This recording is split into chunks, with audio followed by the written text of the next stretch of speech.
Welcome to On the Mark. I'm your host, Mark Rubin. I am so excited to present this podcast series addressing our rapidly changing world and how it is affecting industries and people in unique and interesting ways.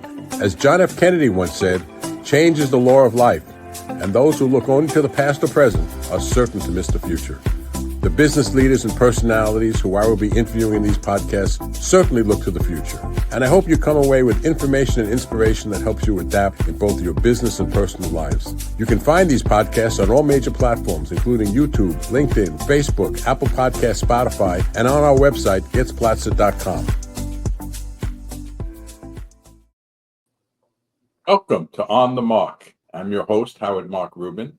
And we have an interesting topic today. We're going to be talking in the real estate industry, a specific part of the real estate industry, which has become very important, risk management. And we have our guest today, the president of Alphaporting, Johannes Schmidt. Welcome, Johannes. Hi, Howard. Thanks for having me. Good. And Johannes's company basically deals with helping companies manage their risk and develop business, mostly in the real estate space. Johannes, why don't you tell us a little about Alphaporting and what they do? Yeah, so basically Alphaporting, we assess risks. And that could be of various natures, but as we focus on real estate, there are different sides of risk that we can assess. It can be about the real estate property itself, the subject property, or which is a core of what we do today, and which we probably talk a little bit more about now, is the assessment of the tenants and the credit risk that a tenant carries, so to speak, when you think about them being able to make due under the lease that they signed. So since the COVID pandemic, people's habits in coming into the office have changed. Maybe that's coming back, maybe it's not. But I would think that has changed the risk assessment for a lot of landlords in terms of vacancies, how much space someone needs, how the strength of the tenant themselves, because when that lease comes up for renewal, maybe that tenant doesn't want the same amount of space, they want lesser space. So when someone's trying to make an analysis for the purpose of buying a building, let's say an office property anywhere in the country, how do they factor in what the renewals are going to be? Because the renewals could be significantly different because of the changing habits of tenants. Yeah. So I mean, generally, when we talk about credit risk management or risk management in that space, you can only project so much, right? Something like COVID, before it happened, I don't think anybody was expecting that ever to happen. So these kind of things, that if you lead with that in risk management space, you'd be called like you're crazy, because you can come up with a meteorite like slamming down a building tomorrow and get insurance for it. But that aside, I mean, it comes down to basics, like who's the company that's the tenant. What's the business model? We know the circumstances today. We can project a little bit what people are talking about in the market, where things are trending. So it's not really rocket science. It's pretty much coming down to basics and how you put the pieces together. You don't want to say it's too basic, otherwise they wouldn't need your company. So there's got to be something that your company brings to that assessment that the tenant couldn't, that the landlord couldn't do themselves, or the owner couldn't do themselves. What is that? I just said it comes down to basics. Putting it together then is actually the secret sauce. Our clients are primarily private equity firms, real estate owners, portfolio owners that want to have a better sense of where they're ranging, also on a portfolio level. Sometimes also individual, somebody who just wants to get a feeling for a particular tenant before they have to worry about re-tenanting in a year or so. So putting that together and coming to a conclusion in a rather succinct way, where you don't have I come from the banking space. When you do leverage and structured finance lending, you have sometimes, on a bigger scale, you have 80, 100, 200 pages of a credit write-up where you analyze it to the nth degree. That's not the space we're operating in. So it has to be a really condensed summary of how we view a tenant, where we see the risks. Are there any single risks that we can point out that could lead to a default? Like if a company is very sensitive towards tariffs in these days, right? That's a topic. How do they handle it? Often we then get on calls. We have tenant interviews where we probe a little bit and try to figure out what it is, how they position themselves, not just on paper, but also in person, to get a little bit of a sense. So there's different facets to it that all then has to come down to a one-page summary where you really say, okay, this is what's up, and not 5-6 pages. We are a component of a real estate developer or manager. We are not looking at the whole thing. We are not the developer ourselves. We are not the GC. We are not, there's so many things to real estate that we are not when we talk about credit risk. We are one part of it, but we also have to know what our role is to an extent. So we can't take up the space and talk for hours about credit risk. That's not the point. It's about bringing it down to the essence of what a credit risk is, how it could be handled, and ideally we can make advice on how certain risks could be circumvented. Often it comes then down to, you talk about security deposits. If you can't do those, then you think about how can you get a guarantee. Either it's you put stuff in escrow, which is a little bit in between, or you get a bank secured guarantee, something of that nature. Lease is a little bit different than if you're in banking, where you get all the information, and you can have, if you have $100 million loan, you have a couple lawyers, they go through a lease and they put all kinds of clauses in there. That's not what's going on here. We're talking about a little bit of a smaller number.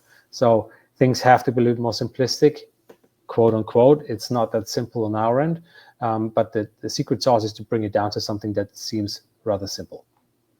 Do you take into account the industries that tenants are in? For instance, in the banking industry, it seems like a lot of banks are cutting back on branches. They're finding that they don't need as many branches. Maybe they just need an ATM. They're not renewing. So they may be good credit risks in terms of their financials, but they're probably not great risks in terms of someone that's going to remain in the premises, and it could end up being space. There are other industries like that. There's also issues dealing with the size of the tenant. Now, if you have a AAA tenant, I'm sure that's rated one way, and if you have a small mom and pop that has only one shop, that's going to be another way. How do you factor in these issues that don't have to necessarily deal with the financials of the company that's operating, that may affect the credit risk to the company? Yeah. So in the back of all of this that I call simple is actually a scorecard model that's fairly flexible. And like, I mean, it's in that sense, scorecard models are very similar.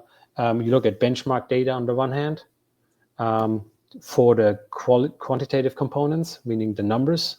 And on the other hand, you have qualitative factors. What you just referenced is primarily qualitative factors, industry trends, and it depends also on the industry itself. What are sensitivities within a particular industry? So the industry trend I mentioned, where is a company positioned, supply chains, distributions, are there concentration risks? We look at management. There's a different segment if there's a private equity behind it. Which stage is a company in? Are we talking about a startup? Are we talking about a company that just recently got acquired by a private equity firm? In most cases, they want to grow, which means leverage is going up. The financials in the first 1 to 2 years, maybe 3 years, they don't look good. So essentially, you would have to buy more into the business case and trust, based on merits, whether the PE firm has done that multiple times over, and what their reputation is in the market. So various different angles, depending on sometimes even the location of a company, market trends, sensitivities that they have. So various components. And another good point that you made, when you talk about, let's say, the bodega around the corner, and that's one thing I researched over the years, and I really didn't get a good answer, neither from Bloomberg, S&P, Moody's. Nobody really has a good answer to that. The clustering of benchmark data. They take a bodega around the corner and then compare it to Walmart. Is that comparable? Is that a good one? You could really debate that one. I think in this case, it's probably not. So we really try to hone in, sometimes maybe a little bit more than I'd like to admit, but find the right benchmark. Find the right cluster where it fits in. You have to have also a critical number, of course, but the benchmark is not to be underestimated. Now, I know that you provide services throughout the country. Are there different sections of the country or different states that the risks are inherently higher because of that state than there are in other states? For instance, is there less risk in dealing in Texas than there is in New York in terms of the factors that you consider? Is that something that happens? I would answer that. Well, I could say no, and I could say it depends, right? There's Or you could say yes. You could say anything. Yeah, I could say anything. That's true. Yeah, No, right. but I would not say that there is a specific difference that I've seen so far where I'd say, oh no, any company out of the state of Texas, Maine, New York, you name it, whatever, is better or worse just because they're based there. You would maybe then identify certain regions that are more or less conducive to a certain business. Yes, that happens. Like if your customers are all in New York City, but you're headquartered in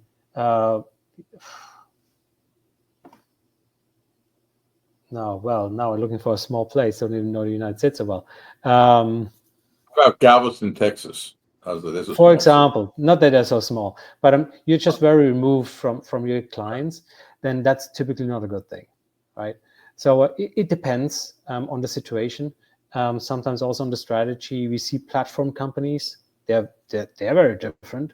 Where a private equity firm just buys up a shell or creates a shell and buys 10, 20 different companies, consolidates them. And the strategy there is just very important because you can't just like look up one of the companies that has a website out of the 20 and say, hey, this is what's going on. No, that's a fragment of the whole thing. So you have to really dig deep. And then it depends where they want to go and how the story fits with the number. So that's kind of like one of the things that differentiates maybe market risk and credit risk. Market risk is very numbers driven. It's very black and white, generally speaking, whereby credit risk is the numbers plus the story. The numbers in the story have to somewhat make sense. And that's a big part of what we're trying to do, make sense of it. And if it doesn't make sense, most of the time, it's maybe not the right fit. I know it gets Platzer, my law firm. We represent a lot of private equity firms that are in real estate. And I'm finding that a lot of clients are getting uncomfortable with the New York market for many factors, and they prefer going to more middle America type markets for whether it's commercial property, whether it's residential property. They're put off by crime. They're put off by high interest rates. They're put off by regulations that are in New York. Do you find that to be true with clients you work with, and do you factor that into the risk factors that the clients could face? What you mentioned right now seems to be more of a concern about the real estate, first of all, and secondary maybe about the tenant. But where we mainly get involved is the assessment of a tenant. If a tenant is like, maybe that's a good point to answer that one too, from my perspective. What we also factor in is how sticky a tenant is or how mission critical a subject property to a tenant's operation. If a tenant could say, oh, you know what, we shut down, we go fully remote tomorrow. Well, that's a tricky situation. That would not weigh in very well on our assessment about the credit risk quality of the tenant. It is not necessarily just the tenant that we look at. In this case, it goes a little bit beyond. They really bring together the perspective of real estate and the tenant itself. And that's one thing we do regularly, especially when you have portfolios of subject properties. If a company operates out of multiple locations, you want to get a sense of how mission critical the location that my customer, the private equity firm, is considering to buying, to make sure that that's not the first one on the chopping block if things get a bit rough. And how sticky it is, mission criticality is important. I know you have a lot of connections in Europe to a lot of companies.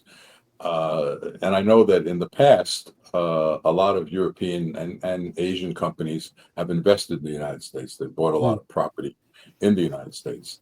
Under the present climate in the United States, do you find that there's a greater appetite for investing by foreign companies into the United States, feeling the risk is less here, or not?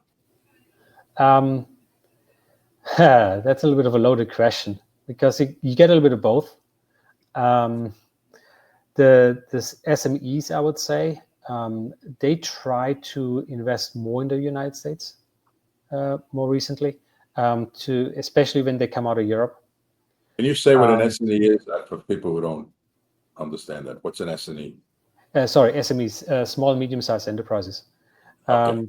So not the really small ones, not necessarily the startups. Right. That could be driven by individual opinions of the CEO or president, what they want to do. But the SMEs, which I would say that they're rather sophisticated, they want to come to the US. They really want to be here. They want to avoid tariffs. The conditions for doing business in places like Germany, which is one of the main areas that I find companies in that want to come here, they didn't improve over the last, I would say 10 years maybe. So there is a real push to expand into the United States as one of their markets where they have customers. Do you find that the risks of a company in the real estate field are greater in European countries than they are in the United States? Do they have more regulation, less regulation? Is there more credit risk in Europe or in here? Personally, I always feel like Europe is a little bit more complicated. I mean, Europe is as a whole not the same as the United States, right? I mean, you have multiple different countries. Each country has its own jurisdiction, and the laws and rules are a little bit different. Why don't we take Germany, because that's probably the country you're most familiar with. Compare it to Germany. I would personally, I'm a little bit cautious with Germany when it comes to real estate. It's just different. You have limitations on how often, like on the residential side, you can't just like say, okay, let me just set my the rent to amount X. There are limitations of how much you can increase it in a municipality. You just have less freedom, and I think as a US investor, that's something that doesn't sit well. These kind of limitations. So it's different, and I would be very cautious in trying to get to understand not just the rules and regulations, but also like the culture a little bit better. When somebody barks at you and says no, it doesn't mean that they don't like you. They just are very firm in their opinion. So these little things could be turnoffs. That's sort of the interpersonal thing. So for all the problems we have in the United States and our economy that we face every day, it sounds like you're saying, at least in the real estate field, it's better here than it is in Europe. I would say, when it comes to regulation, and yes, I would tend to say so. When it comes to recent developments, I mean, that could change tomorrow. I mean, I just read this morning, Germany approved what is, I think, a $1.1 billion infrastructure and defense budget, which is outside of the regular budget. Right. Trillion. Did I say trillion? A trillion it is. You said billion, which is a rounding error these days, but you mean it's trillion. A rounding error these days. No, it's really trillion US dollars. And so that's a huge amount. What that actually means, I mean, is TBD, but the government is going to definitely spend a lot of money. Where they exactly want to spend it, I would imagine bridges, airports, train system, whatnot. And what that then means for real estate, somebody smarter than me has to look into that. But there are opportunities. especially when such budgets are being approved and the European Union itself is trying to make a big push. So there are opportunities, don't get me wrong. But I'm more of a risk manager than a private equity firm and chasing deals. Maybe I should have done that more, who knows. But I stick to my real estate credit risk management stuff. Oh, let's talk about, I want to touch on tariffs a little bit. That if you factor in tariffs as a risk for a company that says, well, maybe I should make the goods in the United States rather than make them overseas because, the tariffs are going to eat up a lot of the profits or whatever. Now, tariffs seem to, every day the administration seems to come up with it's on, it's off, it's higher, it's lower. How do you handle that kind of uncertainty in the political spectrum when you're doing your risk management? So that is a topic. First of all, you have to look at the company, of course, have an opinion how much or little they might be affected by it. If you have a company that just operates domestically, they may not really affected by it so much. Some others, they benefit from it. And others, like maybe wholesalers that import a lot of it, you have to look a little bit closer. Does that kill their business model? Like if you have a company, like the other day I looked at a company, they are 85% owned by a Chinese company. And in the conversation, they were then telling me, yeah, to be honest with you, the Chinese company is trying to sell us now. Like, okay, that's good insight. Because the Chinese company that owns them is also their main supplier. And they wouldn't be able to eat another hike in the tariffs. So that is a critical change. Another company I was looking at, they're in the steel business, and they go a lot, they're wholesaler, and they go a lot by the CRU index, which sets the pricing for the steel. And as a wholesaler, they don't really do much to the product itself. They buy it and sell it. So over the past like 2-something years, excluding the last 2 months, the CRU index was pretty much a little bit up and down. The trend was always nosedive down. So when you buy on an average high and then you have to sell it 2 months later on average, maybe at a lower price, it also always eats into your margin. With the tariffs kicking in, the CRU index the first 2 months of this year went just straight up. And now it's the opposite. They're not hedging themselves either, so that's another topic. But now they reap the full benefits of tariffs going up, affecting the price of steel in a favorable way to their business model. So it depends on the business model. But what's important to me is when we talk to a company and we feel like they're sensitive towards that topic, that they have a plan. And then the next thing is, what's your plan? Does it somewhat make sense? Can we rationalize it, right? And then you take it from there, and it depends a little bit. Sometimes you can quantify things, sometimes it's a little bit harder, but we always then try to quantify potential downsides if we look a little bit deeper into something, and then try to protect the landlord or give advice to the landlord, hey, maybe you want to size your security deposit a little bit differently, depending on what the flexibilities are. So I know that Alphaporting provides business advisory services as well as just risk management. Can you tell me what type of business advisory services you provide? So for the most of it, it's in relation to companies from abroad trying to bring their product, the services to the United States. And we're operating here as kind of like a guide a little bit. We're focused on New York City. So if it's a car manufacturer coming to the United States, I might not be the right person to talk to, but I have certainly some contacts that I can get you in touch with. And the business advisory helps, I would say, smaller companies, more startups. Often it's something in the tech field to get into the United States and specifically New York. And if you come here, we try to connect them to people that can provide a service to them, but at the same time have an interest in the company. And I'm not talking about monetarily, but just show an interest and build a relationship with them. Because many of the services there are plenty. Many people can provide a similar service, but the relationship is something different. And what I love doing is like connecting them with people that provide professional services as well as sales to build something that can grow into growth. So when you're working with a European company who wants to start up to do business in New York, and all they know is, we want to open up an operation, we want to open up an office, maybe a retail establishment, maybe an online establishment, whatever they want to do in the United States, and they come to you, what's the first thing that you tell them that they have to do? Well, the first thing I'm going to try to find out is what they do to begin with. Why do they want to even come to the United States? First thing you want is to get a retainer, because you want to make sure you get paid. But after that, what do you do? Well, we connect them with professional services that we and people that provide professional services that we trust. First of all, build a network.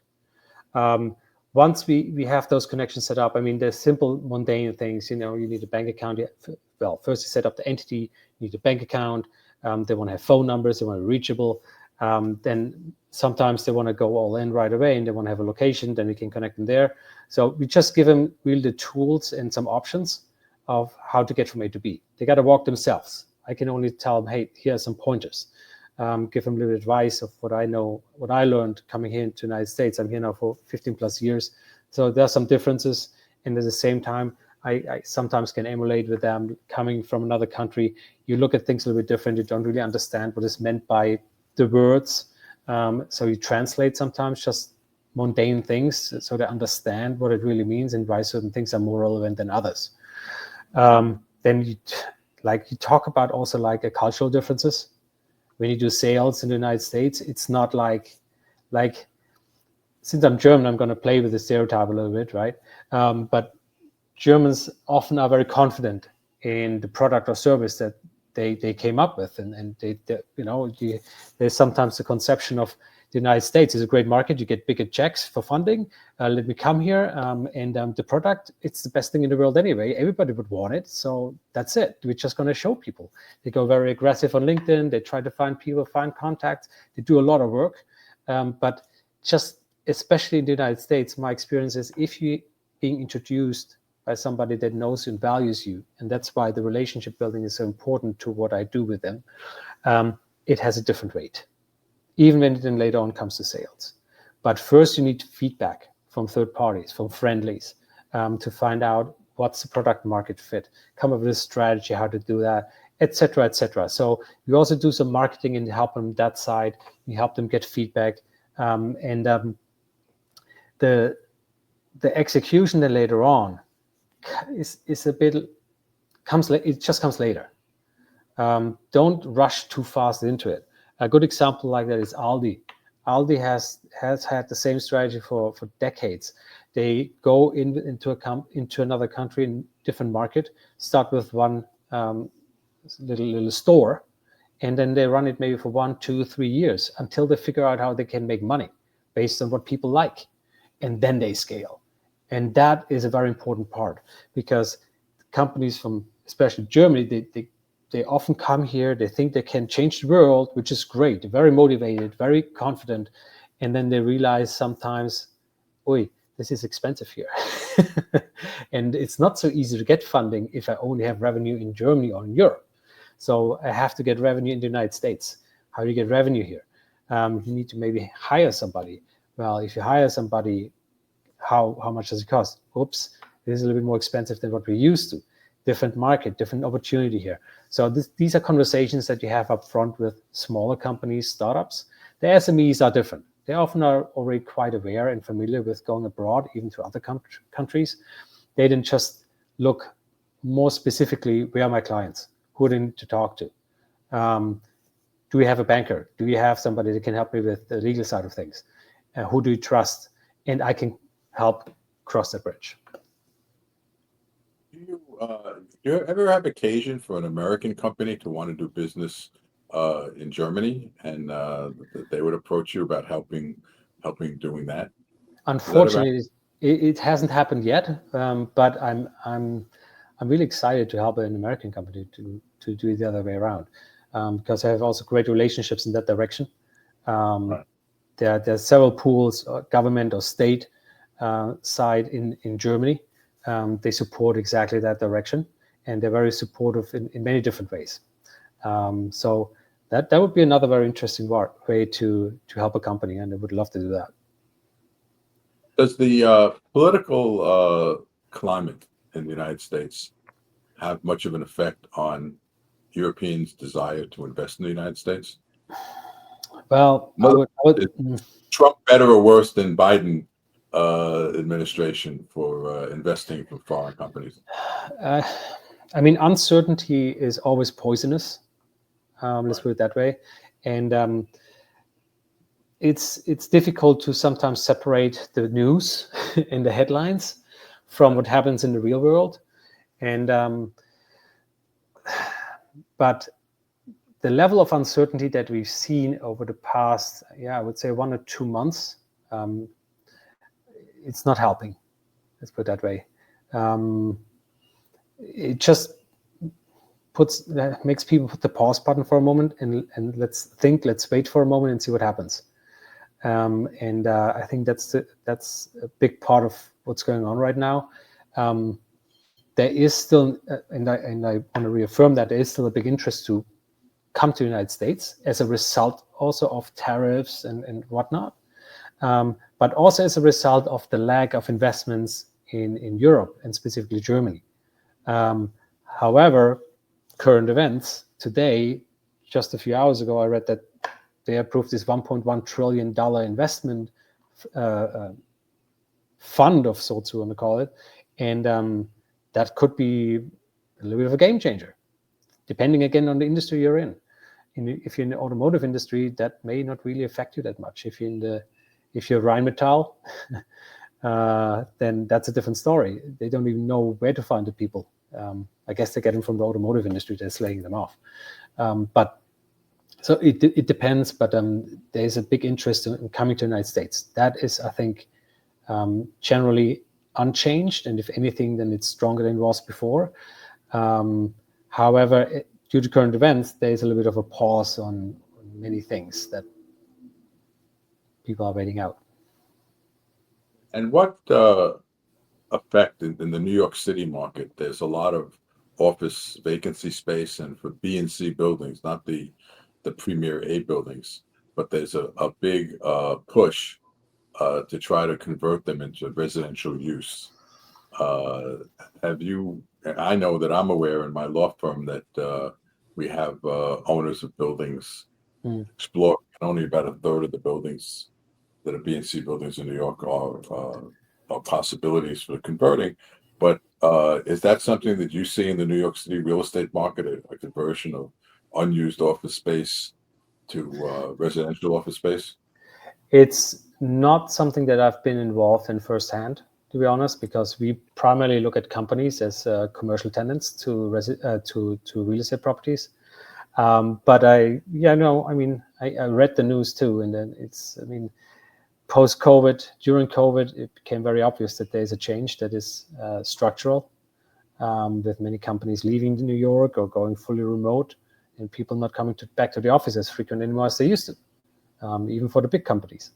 So it's especially, as you said, the B and C class properties, they're suffering. It's not just affecting the landlords; it's also affecting New York City, because real estate taxes are just not as plentiful anymore as they were. So it is a challenge. I had conversations over the years with people that were taking down portfolios of multiple buildings, something to maybe didn't discuss on a political level. But you have to do something with it. I'm the wrong guy probably to talk about it. I'm not as close to it, but it's a challenge, especially in Manhattan. Do your clients have any interest in New York investing in non-commercial buildings such as residential buildings? Because I know in New York there's a lot of regulation on those buildings, but is that something that a foreign investor wouldn't necessarily be interested in getting involved in? I think you have still that magnet New York. It's New York City. You tell people New York City and they think Sex and the City and they love it. It's like wonderful pictures and and lights and life, and New York has this attraction that just doesn't go away overnight. And I don't know if COVID was a good or bad thing for that attraction, because people are craving people. And COVID refined us a lot to our own four walls. And so there is definitely a void in getting back to culture and people and all of that. And I think the interest in New York City real estate for foreigners, unless they're like sophisticated investors, but if somebody wants to have a landing pad in New York City, I mean, that's freaking cool. You can't, I mean, there's just nothing like it. And I think that is not going away. And it didn't go away. If you live in New York City and you're closer to the local news and you see the challenges that the city has, then you might have a differentiated opinion. But for the foreigner, it's not that prominent. They have just this New York City in mind that is being advertised, so to speak. And that is just phenomenal. Like I live in Williamsburg, I have a view of the city. And whenever I have people coming over from Germany, startups, companies that are a bit further ahead, they're like, wow, this is one of the best places in the world you can probably live. I'm like, I know, that it's the truth. So, and that is not like age-old feedback. That's just maybe half a year old feedback that you get. And it's like, yeah, you'll be proud of where we live. It's a cool place. And other people know that too. So the appeal is there. Marketing to them is maybe a little bit different story. And the price tag, New York City, to somebody who's dreaming of New York City, there is a little bridge that they need to, cross. So let me take your forecasting skills, because as the risk manager, you have to be looking into the future. How do you see the New York City market going in the next 3 to 4 years? New York City real estate market for residential, or? Oh, for the whole market. How do you see it going? Are people going to continue? Richer people going to continue to move out, or is there going to be a resurgence in New York City? Is there a renaissance in New York City? I gotta pass on that one, Howard. I gotta be honest. That's part of being a risk manager too. You have to know when you just have to shut up. On that one, I don't know enough to have. I may have an opinion, sure, and I can share it, but I'm not as deep into that topic that I can say this is what I'm forecasting. I'm not. I'm not trying to BS here. Okay, so when you're working with say an equity management company who's looking to buy real estate in New York, what are the 3 primary concerns that company would have in investments that you would advise them on? New York City, well, it depends a little bit on the industry they're in, and what kind of real estate they're looking for. Well, let's say a commercial space. Well, the demand drivers are number one, right? What they're trying to sell, where do you want to be in the city, to make sure you have the right location. Okay, location is very key. That's no news for real estate. Location is key.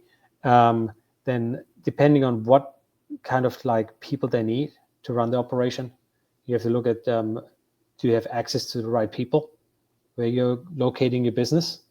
New York City is a bit tough because I have a lot of like commercial customers and not so much on the office side. So I usually are a little bit more into the rural areas, I would say, or smaller cities. But it depends on the company for me. For the way I look at it, it just depends on the company. And then you look at what are demand drivers, what are the risks that they're facing. And it's often not necessarily that specific to a location where the subject property is placed. It's more like, how can they reach their customers from where they are, sure, but also like supply chains. And that's then more an international topic, trade relations. Or they have more versatility within the US where they can source products from. The people depending on what industry you're in, is a challenge or it is not. If you're more sophisticated, if you're in the medical space, then New York City, for example, is a great spot. Boston is probably too. So I had to say it depends, but it's very differentiated depending on the company and what they do.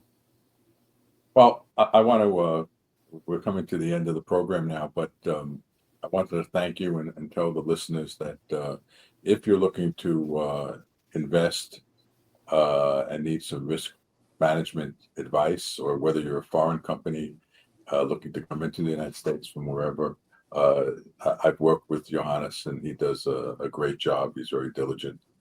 Maybe that's to do with being German. I don't know, but he's very, very precise and very diligent. You get some great services. Johannes, is there anything you want to tell the listeners before we sign off today? Well, first, I want to thank everybody for listening. I hope it was entertaining too a little bit. Howard is doing a great job stringing me along on some of those things. So thank you very much. And if you ever have any questions, concerns, or just want to talk about credit risk management in general, or coming to the United States, or the other way around, maybe considering going to Europe, give me a ring. We also do a little bit of marketing. I have a marketing team that can help facilitate, and happy to help. Well, thank you for being on the mark today, and look forward to seeing everyone soon for the next episode. Thank you. Thank you, Howard. Take care. Bye. I hope you enjoyed this episode of On the Mark. I started this podcast by quoting John F. Kennedy and would like to end it with quoting one of my favorite baseball players, Nolan Ryan. Enjoying success requires the ability to adapt. Only by being open to change will you have a true opportunity to get the most from your talent. I wish you success in staying ahead of the curve instead of behind the 8 ball. Thank you for tuning in.